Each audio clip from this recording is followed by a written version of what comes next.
नमस्कार दोस्तों। आज हम आपके सामने एक बेहद दुखद और चौंकाने वाली खबर लेकर आए हैं। कल सुबह भारत में एक बड़ा विमान हादसा हुआ जिसने पूरे देश को झकझोर कर रख दिया। यह हादसा महाराष्ट्र में हुआ जिसमें महाराष्ट्र के उप मुख्यमंत्री अजीत पवार समेत विमान में सवार सभी लोगों की मौत हो गई। यह सिर्फ एक दुर्घटना नहीं बल्कि देश की राजनीति के लिए एक बहुत बड़ी क्षति मानी जा रही है। 28 जनवरी 2026 की सुबह एक निजी चार्टर विमान मुंबई से बारामती के लिए रवाना हुआ था। इस विमान में महाराष्ट्र के उप मुख्यमंत्री अजीत पवार मौजूद थे। उनके साथ उनके 2 स्टाफ मेंबर और विमान के 2 क्रू मेंबर भी सवार थे। कुल मिलाकर विमान में 5 लोग मौजूद थे।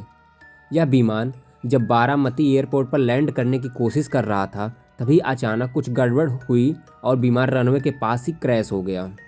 वहां पर मौजूद लोगों के मुताबिक विमान जमीन से टकराते ही आग की लपटों में घिर गया।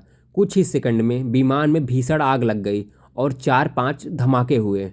आसपास मौजूद लोगों ने मदद की कोशिश की, लेकिन आग इतनी भयानक थी कि कोई भी विमान के करीब नहीं जा सका।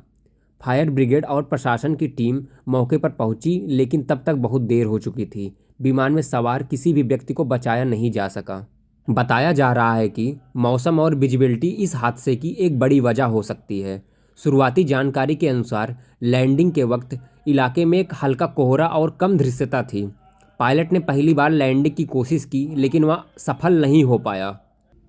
दूसरी बार लैंडिंग के प्रयास के दौरान विमान का संतुलन बिगड़ गया और वह सीधे रनवे के पास दुर्घटनाग्रस्त हो गया।